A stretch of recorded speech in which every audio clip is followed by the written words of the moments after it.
ত্রিপুরার বিধানসভার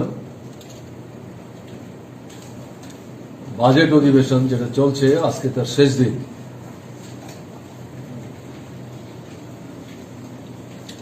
এবং যে সরকারটা চলছে 2018 মার্চের পর থেকে,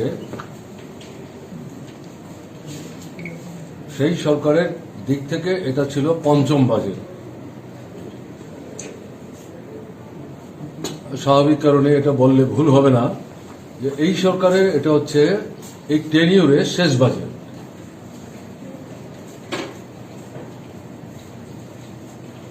আমাদের ধারণা হয়েছিল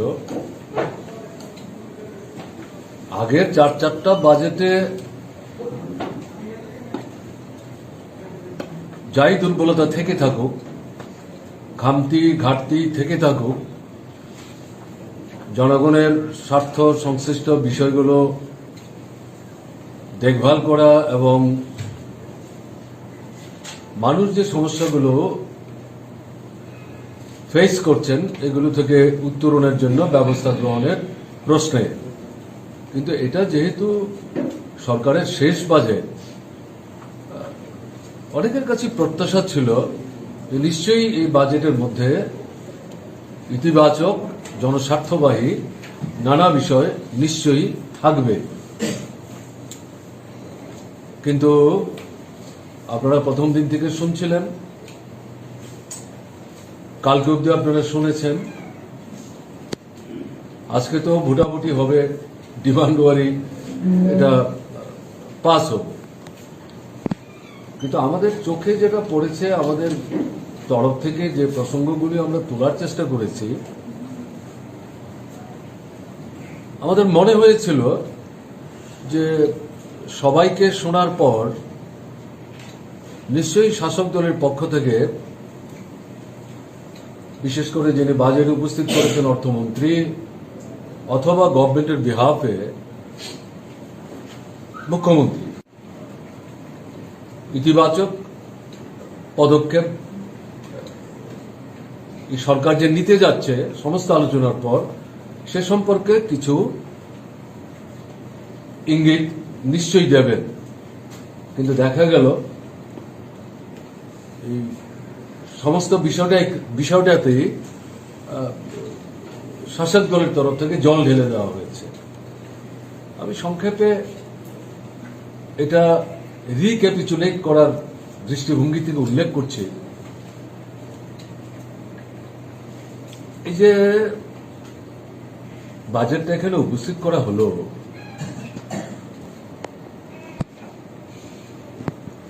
আমরা প্রথম থেকে বলছি এবং এখনো বলছি এবং এটাই বলবো, বিধানসভার ভেতরে যেমন বলেছি বাইরেও বলবো, এটা থরলি আপ্পাসতলা, এটা জনবিরোধী বাজেট। আমাদের রাজ্যের জনগণের বড় অংশ কারা? গ্রাম শহরের যারা শ্রমজীবী অংশের মানুষ, খুব গরিব, তাদের নিত্য আয় উপার্জনের উপর পরিবার প্রতিপালন করতে হয় এবং এটার জন্য নিশ্চিত দৈনন্দিন কোনো আয় উপার্জন তাদের নেই। কাজ পেলে রোজগার, রোজগার পেলে খাওয়ার জন্য বাজার ঘাটে যাওয়া, না পেলে সেখানে অভুক্তই তাদের থাকতে হয়। কাজেই সেদিক থেকে এই যে অংশের মানুষ, তাদের জন্য আমরা যেটা লক্ষ্য করলাম, বাজেটে প্রকৃত অর্থে কিছুই তারা বললেন না। গ্রাম এবং শহরে দুটো গুরুত্বপূর্ণ কর্মসূচি, রেগা এবং টুয়েব তো ভারতবর্ষের অন্য কোথাও নেই, বামফ্রন্ট সরকারের সময় ত্রিপুরায় চালু করেছিল। এতে নগরের যারা শ্রমজীবী অংশের মানুষ, খানিকটা হলো তাদের এর থেকে খানিকটা রিলিফ, তার ক্রমান্বয়ে এই রেগাটা তুলে দেওয়ার দিকে অগ্রসর হচ্ছে। এটা তাদের সর্বভারতীয় দৃষ্টিভঙ্গিরই অঙ্গীভূত। মজুরি সরকার বলেছেন, কালকে দেখলাম উপমুখ্যমন্ত্রী বলার চেষ্টা করেছেন 69 দিন কাজ হয়েছে। এটা বলার সময় তো মানে তাদের তরফ থেকে দুঃখ প্রকাশ করা উচিত, এবং এটা যে তাদের ব্যর্থতা, যে রাজ্যে রেগা গড়ে চালু হওয়ার পর থেকে 80 থেকে 84 দিন কাজ হয়েছে, কোনো কোনো সময় এটা 92 থেকে 94 দিন পর্যন্ত আমরা তুলেছি। ভারতবর্ষের মধ্যে অনেক সময় ত্রিপুরা রেগায় শ্রম দিবস সৃষ্টি করার ক্ষেত্রে প্রথম হয়েছে, আর যেবার প্রথম বা দ্বিতীয় হতে পারেনি, প্রথম 5-এর মধ্যে থেকেছে। এটা আমাদের তো গায়ের জুড়ে বলার বিষয় না, তথ্য ঘাটলেই এই সত্যটা জানা যাবে। প্রতিশ্রুতি ছিল 200 দিন কাজ হবে, মজুরি ন্যূনতম যে মজুরি সমস্ত শ্রমজীবী অংশের মানুষের জন্য সেটা চালু হবে, সেটা হচ্ছে 340 টাকা। তার অর্থ হচ্ছে রেগার মজুরিও 340 টাকা হবে। এরকম জায়গায় যেটা চলছিল তার থেকে নিচে চলে আসছে, মজুরি বাড়েনি। টুয়েপের ক্ষেত্রে ঘটনা তাই। এই নিয়ে কোনো অনুসূচনা নেই যে আমরা পাচ্ছি না, আমরা পারলাম না, আমাদের এই সমস্যা, এগুলো তো মানুষের সামনে বুঝিয়ে উপস্থিত করা দরকার। আমরা বলেছিলাম কিন্তু করা গেল না, এই কারণে কিছুই কিন্তু ব্যাখ্যা বিশ্লেষণ আমাদের অর্থমন্ত্রী করলেন না। বাজেট ভাষণে যেমন নেই, কালকে যে জবাব দিলেন, স্বাভাবিক জবাব দিতে গিয়ে বিরোধী দলের পক্ষ থেকে যে প্রসঙ্গগুলি প্রধানত তোলা হয়েছে সেগুলো, তাতে তো এই বিষয় ছিল, কিন্তু সেই সম্পর্কে কোনো অনুশোচনা আমরা লক্ষ্য করলাম না। এর থেকে বোঝা যাচ্ছে যে মানুষের প্রতি যে দায়বদ্ধতা, দরদ, এটা যথেষ্ট ঘাটতি আছে। আপনার ধরুন, এই যে যাদের কথা বললাম, গ্রাম শহরের গরিব মানুষ, শ্রমজীবী অংশের মানুষ, তাদের মধ্যে শ্রমিক আছেন, তাদের অবস্থায় সবচাইতে খারাপ। প্রান্তিক চাষী আছেন, খ্যাত মজুর আছেন, ভূমিহীন আছেন, তাদের অবস্থায় সবচাইতে কিন্তু খারাপ। ফলে এদিক থেকে এদের সম্পর্কে আলাদা করে সুনির্দিষ্ট এই অর্থনৈতিক যে সংকটের মধ্য দিয়ে তারা দিন অতিবাহিত করছে, তার থেকে তুলে আনবার জন্য কোনো পদক্ষেপ কিন্তু বাজেটের মধ্যে উল্লেখ করা হয়নি। এবং সামিং আপ করার সময় উপমুখ্যমন্ত্রী তথা অর্থমন্ত্রী তিনি এই সম্পর্কে কিচ্ছু বলার চেষ্টা করেন। আমি এই কারণে কথাটা বললাম। দ্বিতীয় যে এলাকাটা, সেটা হচ্ছে আমাদের যুবক। বিরাট সংখ্যায় আমাদের রাজ্যের মোট জনসংখ্যার একটা উল্লেখযোগ্য অংশই হচ্ছে যুবক যুবতী, তাদের বড় অংশ হচ্ছে বেকার। আবার একই কথা ঘুরে ফিরে আসবে বিধানসভায়, আপনারা শুনেছেন, আমি বিস্তৃত আলোচনায় যেতে চাইছি না। এই যে বাজেটটা উপস্থিত করা হলো, প্রায় 88-89টা তার মানে স্তবক দেখলাম। আপনারা কি দেখেছেন? বা আমি অনুরোধ করব দয়া করে দেখবেন, কোন স্তবকে বেকারদের চাকরি দেওয়া সম্পর্কে, কাজের ব্যবস্থা করা সম্পর্কে একটি শব্দ খরচ করা হয়নি, একটি শব্দ উল্লেখ করা হয়নি। অথচ তারাই তো গত বিধানসভা নির্বাচনে যুবকদেরই সবচেয়ে বেশি উত্তেজিত করবার চেষ্টা করেছিলেন, প্রত্যেক ঘরে চাকরি হবে। আমরা তখনই বলেছিলাম এটা অবাস্তব সমস্ত প্রস্তাব। 50,000 নাকি শূন্যপদ, প্রথম বছরই শূন্যপদ পূরণ হবে। আপনারা লক্ষ্য করেছেন যে বিধানসভার প্রথম দিন বেসরকারি যে প্রস্তাবনার যে সুযোগ আছে বিধায়কদের, তাতে আমাদের বিধায়ক মন্ডলীর মধ্যে মবস্বর আলী, তিনি আপনার একটা সুযোগ পেয়েছিলেন। তাতে তার প্রস্তাবের বিষয়বস্তু কি ছিল? সরকারকে অনুরোধ জানিয়ে বলা হয়েছিল নানা দপ্তরে, নানা স্তরে যে পদগুলো শূন্য আছে এগুলো দ্রুত পূরণ করার জন্য যাতে কার্যকরী পদক্ষেপ গ্রহণ করে, তার জন্য বিধানসভা থেকে অনুরোধ জানানো। শাসক দলের পক্ষ থেকে জনৈক বিধায়ক বন্ধুকে দিয়ে যে অ্যামেন্ডমেন্টটা করা হলো, এই অ্যামেন্ডমেন্টটাতে মূল যে মানে আপনার শূন্য পদ পূরণের জন্য যে প্রস্তাবটা, তার যে বেসিক ফান্ডামেন্টাল যে প্রশ্নটা, এটাকে কিন্তু ঘুরিয়ে দেওয়া হলো। এবং কি বলা হলো, যে পদ্ধতিতে চলছে শূন্য পদ পূরণ, সেই পদ্ধতিতেই যাতে শূন্য পদ পূরণ হয়, তার জন্য ওই মডিফাইড যে প্রস্তাবটা, সেই প্রস্তাবে সরকারকে অনুরোধ করা হয়েছে। কত শূন্য পদ পূরণ হয়েছে আপনারা কি কেউ জানেন? যে এই যে 4 বছর পূর্ণ করে পঞ্চম বর্ষে এই সরকারটা পদার্পণ করছে এবং এই তার ফাইনাল বাজেট, তাতে তো কোনো হিসাব দেয়নি না। রাজ্যপালের ভাষণ, যেটা পর্যালোচনার পর সামনের কর্মসূচি কি হবে তার দিক নির্দেশ দেয়, তাতে যেমন ছিল না, বাজেটের মধ্যে ছিল না। এবং তারপরে যে প্রস্তাবটা আনা হলো, তাতে অর্থটা দাঁড়াচ্ছে যে শূন্যপদ পূরণ হবে না। এবং অর্থমন্ত্রী, উপমুখ্যমন্ত্রী, তিনিও কিন্তু এই সম্পর্কে কোনো কথাবার্তা বললেন না। এবং আমাদের বিধায়কদের তো কথাই বলতে দেওয়া হলো না। বাধ্য হয়ে, যদিও স্পিকার সাহেব ভূমিকা নিয়েছিলেন, কিন্তু তাকেই তো প্রায় বসিয়ে দেওয়ার মতো অবস্থা। সেই পরিস্থিতিতে চেয়ারকে অপমান করা মানে তো হচ্ছে তাকে অস্বীকার করা, তার যে নির্দেশ তাকে অমান্য করা মানে তো হাউসকে অমান্য করা। এই পরিস্থিতিতে আমাদের পক্ষে কিন্তু হাউসে সেদিন থাকা সম্ভব হয়নি। তারা দিতেই চাইছিলেন। তাহলে কি দাঁড়াচ্ছে? ঘরে ঘরে চাকরি, কোনো কথাবার্তা নেই। শূন্যপদ পূরণ, কোনো সুনির্দিষ্ট কি পদক্ষেপ নিলেন তার কোনো হিসেব নাই। তার থেকে পরিষ্কার দেখা যাচ্ছে যে এগুলো তো প্রতিশ্রুতি এবং এগুলোর খেলাপ হচ্ছে এবং যুবকদের মধ্যে সবচেয়ে বেশি হতাশা তৈরি করছে। আমাদের সরকার যাওয়ার আগেও অনেকগুলো দপ্তরে ইন্টারভিউ নিয়েছিল। তাতে করে হিসাব করে আমরা দেখেছিলাম প্রায় 18,000-এর মতো, হয়তো 13 থেকে 18,000, মিনিমাম 13, ম্যাক্সিমাম 18,000-এর মতো হয়তো নিয়োগ করার একটা সুযোগ ছিল। কিন্তু ভোটের ঘোষণা হয়ে যাওয়ার পর এটা তো কার্যকরী করা সম্ভব না। আর তার মধ্যে বিশেষ ছিল 10,323 কোর্টের মামলার পরিপ্রেক্ষিতে।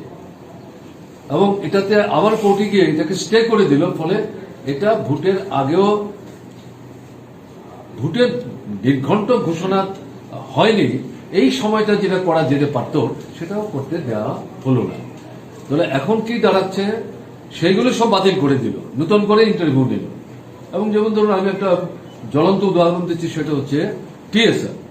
আমরা এই লড়াই করেছিলাম 3টা ব্যাটালিয়ন, আলটিমেটলি গভর্নমেন্ট 2টো ব্যাটালিয়ন করবেন বলে এগ্রি করেছেন। এবং তার মধ্যে অনেকদিন পর একটা ইন্টারভিউ তারা ডাকলেন, কত পদ কত পূরণ হবে তার জন্য ইন্টারভিউ। এর জন্য বাইরে থেকে এজেন্সি নিয়েছে, যেটা আমরা বিরোধিতা করেছি। এটা ঠিক হচ্ছে না। এখন কি দেখা যাচ্ছে, যত পদে টিএসআর নেওয়া হবে বলে বলা হয়েছিল, ইন্টারভিউ কমপ্লিট, হয়তো যাদের নেবেন এটা চূড়ান্ত, সেই জায়গায় দেখা গেল এই ঘোষিত পদ পূরণ করার জন্য যে ইন্টারভিউ, সেই পদগুলি এখন পূরণ করছে না, একটা ছোট্ট অংশ পূরণ করছে। অর্থাৎ তাদেরকে অ্যাপয়েন্টমেন্ট লেটার পাঠানো হয়েছে, বাকিগুলি করেনি। যেটা নিয়ে এই যুবকদের মধ্যে প্রচন্ড ক্ষোভ। এবং তারা যখন জবাব পাচ্ছিলেন না, তারা হাইকোর্টের দ্বারস্থ হবেন। সেখান থেকে তাদের টেলিহিস্ট্রি নামিয়ে পুলিশের গাড়িতে তুলে পাঠিয়ে দেওয়া হয়েছে। এবার বুঝতে পারছেন তো কেন? এটা আপনাদেরই ঘোষণা, আমরা তো ইন্টারভিউ নেই, আপনারাই নিলেন, আপনারাই সংখ্যা বললেন, ইন্টারভিউ তারা দিল, একটা ছোট্ট অংশ নিলেন, বাকিগুলো কেন পূরণ করছেন না? পদের ঘোষণা আপনারাই দিচ্ছেন, তার জন্য বাজারে প্রভিশন আছে, বাকি দিন দিচ্ছেন না কেন? এখন এই তারা যখন কোর্টের আশ্রয় নিতে যাচ্ছে, তখন তাদেরকে মানে চ্যাংদোলা করে হাইকোর্টের চত্বর থেকে তুলে পুলিশের গাড়িতে ঢুকিয়ে সেখানে নিয়ে যাচ্ছেন। লাঠিসুটো তাদের পিঠে ভাঙবার চেষ্টা করেছেন। কোথায় যাচ্ছি আমরা? সরকারটা কোথায় নিয়ে যাচ্ছে? এই ছেলেদের মধ্যে তো প্রচন্ড হতাশা তৈরি হচ্ছে। আমরা তো বলবো, আরে আপনারা আসার পর যে যে ইন্টারভিউগুলো নিয়েছেন, ইনক্লুডিং টিএসআর, যে সংখ্যা উল্লেখ করে ইন্টারভিউ নিলেন, কমপ্লিট হয়েছে, সেগুলো তো পূরণ করুন। 50,000 তো গল্প ছিল, কাল্পনিক হিসেব। এই 4 বছর হলো এই 50,000-এর হিসাব এখন পর্যন্ত মিলাতে পারেননি। একটা সরকারের মানে যে ব্যর্থতা, অপদার্থ শব্দ বললে পরে আপনারা বললাম এটা বলছেন, আচ্ছা ঠিক আছে, আমি শব্দটা নাই ব্যবহার করলাম, কিন্তু এই যে চূড়ান্ত ব্যর্থতা, এ তো পলে পলে কিন্তু সবার চোখের সামনে চলে আসছে। এখন আপনার যে সরকারি কর্মচারী, আমাদের রাজ্যের প্রায় 1.5 লক্ষ পরিবার, তাদের তো নানা রকম প্রতিশ্রুতি। প্রথমত ছিল 7 সেন্ট্রাল পে কমিশন, হয়নি। ফিটমেন্ট যে ফর্মুলা, তার তো মেজরটা বামফ্রন্ট সরকারই দিয়ে গেছে 2.25, তারা 0.32 যোগ করেছেন, তাও সবাইকে সমান দেননি। প্রচন্ড ক্ষোভ। ডিএর কি হল? আমরা তো ডিএটাকে সেখানে মার্চ করে এটা নিউট্রালাইজ করেছিলাম। তারপরে ডিএ দেওয়ার পর, নিউট্রালাইজ করার পর আমাদের গভর্নমেন্ট আসার মাঝখানে সম্ভবত 5 থেকে 6টা ডিএ বকেয়া জমেছিল। এখন সেটা কোথায় গেছে?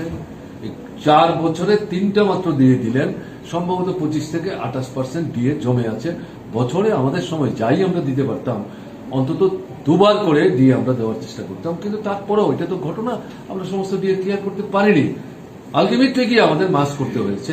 এবং এটা করতে গিয়ে ফিটমেন্ট ফর্মুলাতে যে টাকা আমাদের দিতে হলো, আমাদের 5 বছর যে 5টা বাজেট আমরা করলাম গত সময়ে, তাতে লাস্ট ইয়ার বাজেটে ডেফিসিট হলো।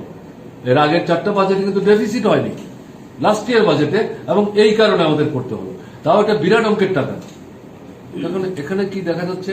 এই সরকার এদের সম্পর্কে কোনো কথাই কিন্তু সেখানে বলছেন না যে ডিএ দেবেন কি দেবেন না। হ্যাঁ, কিছুই বলছেন না। যদি দেনি তাহলে তো ঘোষণা করতেন। আমি লক্ষ্য করলাম যে কিছু কিছু ঘোষণা করেছেন, যেগুলি ঘোষণা কবে হবে কেউ জানেন না। এগুলি দেখছি আমাদের ট্রেজারি বেঞ্চের বন্ধুরা বুঝে চাপড়াচ্ছেন কিনা আমি জানি না, টেবিল চাপড়াচ্ছেন। সবাই যে করছেন ঘটনা তা না, অনেককেই দেখি যে চুপচাপ একদিকে তার দিকে তারা মুখ চাওয়াচাই করছেন। কিন্তু 2-4 জন যারা করেছেন তারা কতটা বুঝে করেছেন আমরা জানি না, আমরা তো শুনছিলাম। তা এখন এটা বিরাট অংশ। তারপরে যেটা সবচেয়ে অমানবিক আমাদের কাছে মনে হয়েছে, এই যে সোশ্যাল পেনশন বামফ্রন্ট সরকার আসার পর এটা কয়েক লক্ষে তুলেছিলেন। এবং খুঁজে খুঁজে খুঁজে খুঁজে দুর্বল অংশের মানুষ যারা, তাদেরকে কেউ সাহায্য করা যায়, সেই জায়গায় এটা ঠিক টাকার অঙ্কে একটা বিরাট অঙ্ক না। প্রথম বামফ্রন্ট সরকার আসার সময় এটা তো 50 টাকা দিয়ে শুরু হয়েছিল। আমাদের সময় এটা বাড়াতে বাড়াতে 7,000 থেকে 1,000, 1100, 1200 পর্যন্ত কোনো সোশ্যাল পেনশন আমরা দেওয়ার চেষ্টা করেছি। এবং কোনো সেন্টারে 100% তাদেরকে যারা দুটো চোখই হারিয়েছেন, এরকম যারা কেমন আয় দিয়েছিলেন, 2,000 টাকা করে দেবেন। আরো নতুন করে তারা দেখবেন আর কোন কোন সেক্টরে এরকম ভাতা দেওয়া যায়। আমরা কি দেখছি, প্রায় 50,000-এর মতো আগে যারা পেতেন তাদেরকে ছাঁটাই করে দেওয়া হলো। কোনো যুক্তি নাই। এখন ধরুন 80-85 বছরের একজন উপজাতি অভিভাবক, তাকে বলা হচ্ছে আপনি যে স্কুলে পড়তেন স্কুলের অ্যাডমিট কার্ড আনতে হবে, সেখানে আপনার বয়স যেটা, এটা দিয়ে আপনার বয়সটা আমরা যাচাই করব।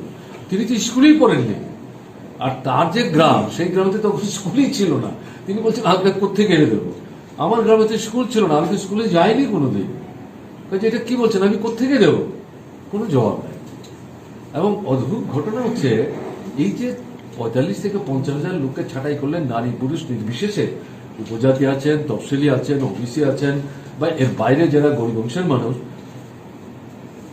তাদের যদি কোনো অপরাধ হয়ে থাকে, এগুলো আপনি জাস্টিফাই করুন, করে বলুন যে আপনারা গরিব মানুষ, আমরা বিকল্প আপনাদের জন্য এই ব্যবস্থা করছি। কিচ্ছু নাই, কোনো বক্তব্য নাই।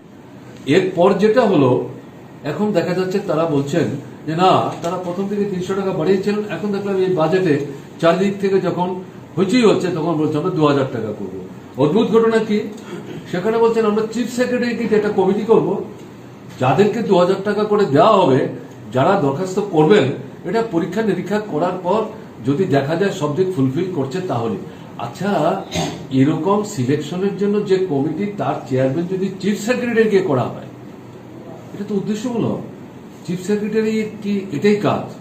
তিনি হচ্ছেন অ্যাডমিনিস্ট্রেশনের হেড, তাকে সবগুলো দপ্তরের কাজের মধ্যে কোঅর্ডিনেট করতে হয়, এবং প্রশাসন এবং গভর্নমেন্টের মধ্যে কোঅর্ডিনেট করার দায়িত্ব চিফ সেক্রেটারি।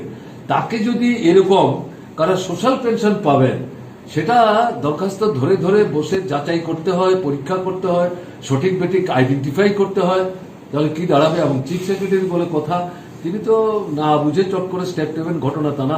দেখলাম সেখানে বলা হলো পুজোর আগে সবাইকে দেওয়া হবে। সবাই মিলে প্রশ্ন তুলছেন, কি করে দেবেন, কি করে দেবেন? এবং এই যে দিচ্ছেন 50,000 স্কাটিল করলেন, 30,000 নতুন নিচ্ছেন, তাহলে ওই স্কাটিল করার যে টাকাটা যেটা দিচ্ছে না গভর্নমেন্ট, এই প্রথম 3 বছরই দিলেন না, সেই টাকা তো সেভ হয়ে যাচ্ছে। তাহলে আপনারা অতিরিক্ত নতুন কি দিচ্ছেন? কয় লক্ষ টাকা বেশি দেখা দিচ্ছেন, এগুলোর কিন্তু কোনো জবাব নাই। আমরা ভেবেছিলাম ঠিক আছে আরো নতুন বিভিন্ন এরিয়া থেকে এনে টেনে তারা দিবেন, তারা তো নতুন কোনো প্রজেক্ট দিলেন না, আর এদের কথা কিছু ভাবছেন না। কতটা অমানবিক হলে পরে একটা সরকার এরকম পদক্ষেপ দিতে পারে ভাবতে পারেন। তার জন্য বাধ্য হচ্ছে এই কথাগুলি এখানে, আমি মেজর এরিয়াগুলো এখানে উল্লেখ করলাম, মানে অল টুগেদার যে কথা দিয়ে আমি শুরু করেছিলাম, থরলি এটা এন্টি পুয়ার, মানে এন্টি পিপল, এবং বিশেষ করে যেটা হচ্ছে যুবকদের বিরুদ্ধে, এবং এটা তো যুবকদের বিরুদ্ধে যুদ্ধ ঘোষণা, এবং কর্মচারীদের তো প্রায় বলা যায় যে চোখ রাঙিয়ে কাজ করিয়ে নেওয়ার চেষ্টা হচ্ছে। যে জিনিসপত্রের দরদাম বাড়লে পরে দিয়ে দিতে হয়, এটা কিন্তু দয়ার জিনিস না, এটা তাদের অর্জিত অধিকার। এই সম্পর্কে কিন্তু কোনো কথাবার্তা বলছে না। তাহলে এই যদি হয়, তাহলে একটা সরকার অভিভাবক কি করে আমরা বলবো যে সত্যি এটা আমাদের অভিভাবক? তারাই বা কি করে দাবি করবেন না আমরা অভিভাবকত্বের দায়িত্ব সঠিকভাবে পালন করছি? একেবারেই কিন্তু এই দিক থেকে বলা যায় চূড়ান্ত ব্যর্থতার নিদর্শন তারা স্থাপন করেছে। This is the last year. বাজেটটা কি, যে সমস্ত ঘটনাগুলো এখানে উল্লেখ করলেন, যেটা লক্ষ্য করা গেল, তাতে কি দেখা গেল? আপনার ডেফিসিট এই সরকার আসার পর প্রথম 2 বছরের যে বাজেট, এটা জিরো বাজেট। তাহলে আমরা চলে যাওয়ার পর তারা একটা শ্বেতপত্র প্রকাশ করেছিলেন। শ্বেতপত্র প্রকাশ করে কি বললেন? বিরাট আপনার ঋণের বোঝা আমাদের মাথায় চাপিয়ে দিয়ে চলে গেছে, আমরা ভীষণ সমস্যায় পড়লাম। আচ্ছা, আমরা কি সবই নিয়ে জিজ্ঞেস করতে পারি, যদি তাই হয়, কিছুই যদি আমরা রেখে না গিয়ে থাকি, তাহলে পরপর দুটো বাজেট কি করে জিরো বেসড, মানে ডেফিসিট বাজেট আপনারা করলেন? কোনো বাজেট নাই প্রথম দুটো বাজেটে। এরপর থেকে যে বাজেটগুলি ইনক্লুডিং দিস বাজেট, পরপর একটার পর একটা কি করে ডেফিসিট বাজেট হচ্ছে।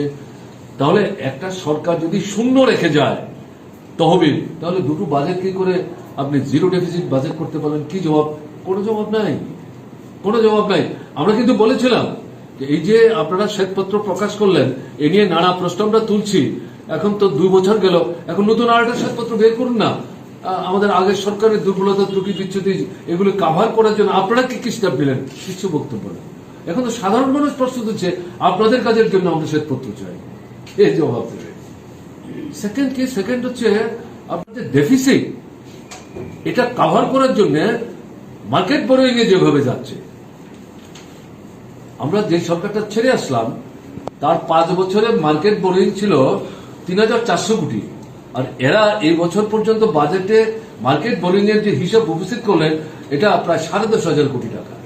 তার অর্থ হচ্ছে আসলে সামনে যে সরকারটা আসবে তাদের জন্য তারা শূন্য ভান্ডার রেখে যাচ্ছেন, সমস্ত বোঝা তাদের কাছে চাপাবে যাতে সরকারটা কোনো কাজ করতে না পারে, যেই সরকারে আসুক। এটা তো মানে এই যে দায়িত্বজ্ঞানহীনের মতো, সেখানে বাজার থেকে এইভাবে যে তারা ঋণ গ্রহণ করছেন, অথচ তার প্রতিফলন উন্নয়নমূলক কাজের মধ্যে আমরা দেখছি না।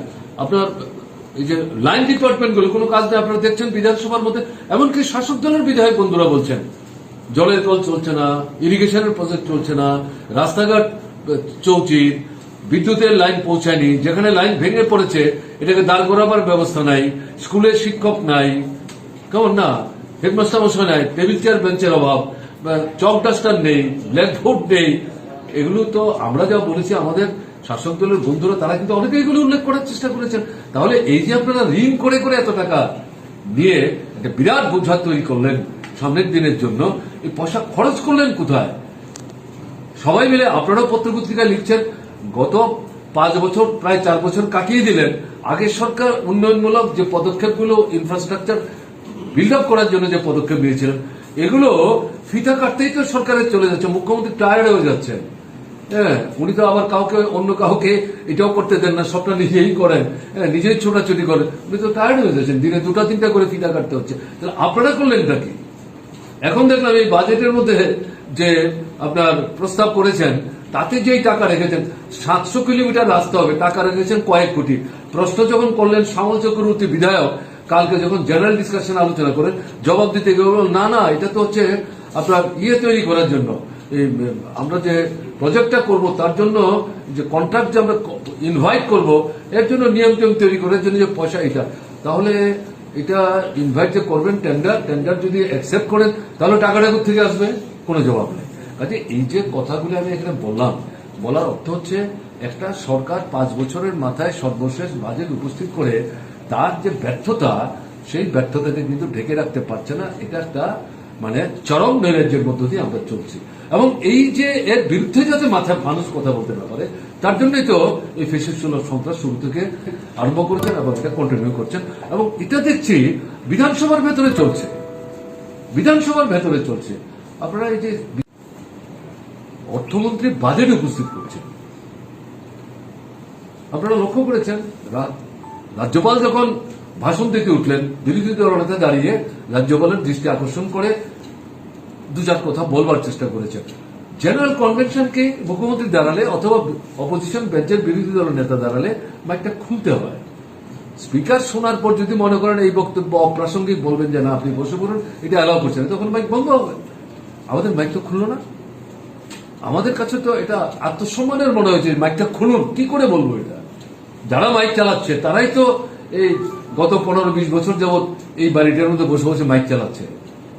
এখন তাদেরকে নির্দেশ দিলে এটা তাদের মানতে হয়, তাদেরকে দায়ী করে কিলাম। কিন্তু পরবর্তী সময়ে পরক্ষণে আমরা দেখলাম অর্থমন্ত্রী যখন বাজেট উপস্থিত করছেন সেখানে শাসক দলের মানে অধিকাংশ মাইকগুলি খোলা, এবং তারা সেখানে হুই হুল্লোড়ি করছেন, স্লোগান দিচ্ছেন। আচ্ছা, বিধানসভার ভেতরে এগুলি করা যায়? এই মাইকগুলি এবারে খুলে রাখা হলো, আপনারা লক্ষ্য করেছেন। এবং তাতে গিয়ে দেখা যাচ্ছে আমরা তো শুনতেই পারছিলাম না, অর্থমন্ত্রী তার পক্ষেই সেখানে কিন্তু তার লিখিত ভাষণ পাঠ করতে গিয়ে বারবার তিনি হুচট খাচ্ছিলেন। কেমন না, তাকেও হাত তুলে বলতে হচ্ছে কে কার কথা শুনে। তাহলে বিধানসভায় বিরোধী দল হইচই করতে পারে, শাসক দলের কাজ হচ্ছে বিধানসভার পিস মেনটেন করার জন্য সরকার পক্ষকে সাহায্য করা। কিন্তু আমরা দেখলাম এই বিধানসভায় তারাই তো সবচেয়ে বেশি হইচই করছেন। এবং জেনারেল ডিসকাশন যখন হচ্ছে, সেই জেনারেল ডিসকাশনে প্রায় গলা চড়িয়ে বিরোধী দলের বিধায়করা যখন তথ্যভিত্তিক কথা তোলার চেষ্টা করছেন তাদেরকে বসিয়ে দেওয়ার চেষ্টা করছেন। কালকে আপনারা লক্ষ্য করছেন সুদন দাস, তিনি যখন তার কথাগুলি বলছিলেন, অনাহার মৃত্যু, সন্তান বিক্রি হচ্ছে, যেভাবে রেড়ে করে ঝাঁপিয়ে পড়লেন তার উপরে, আরে কি অদ্ভুত কথাবার্তা বলছেন। পত্রিকায় উঠছে না? এই যে সব তথ্য যে পত্রিকায় আসছে, খবর পাচ্ছেন, ঘটনা তা না, কিন্তু যেগুলো উঠেছে সেগুলো আপনারা জানেন না, আপনারা দেখেননি। এবং যখন পত্রিকা উঠছে তখন দেখা যাচ্ছে সরকার থেকে লোক গিয়ে সেখানে সেই বাচ্চাটাকে উদ্ধার করে মায়ের কোলে দিচ্ছে, যেখানে যে টাকার আদান প্রদান হয়েছে সেগুলি অ্যারেঞ্জমেন্ট করা হচ্ছে। এগুলি কি অসত্য? এগুলি অসত্য। এটা কি ব্যাপার? কথাই বলতে সেখানে দেওয়া হচ্ছে না। এটা একটা মানে অমিনাশ্রয়।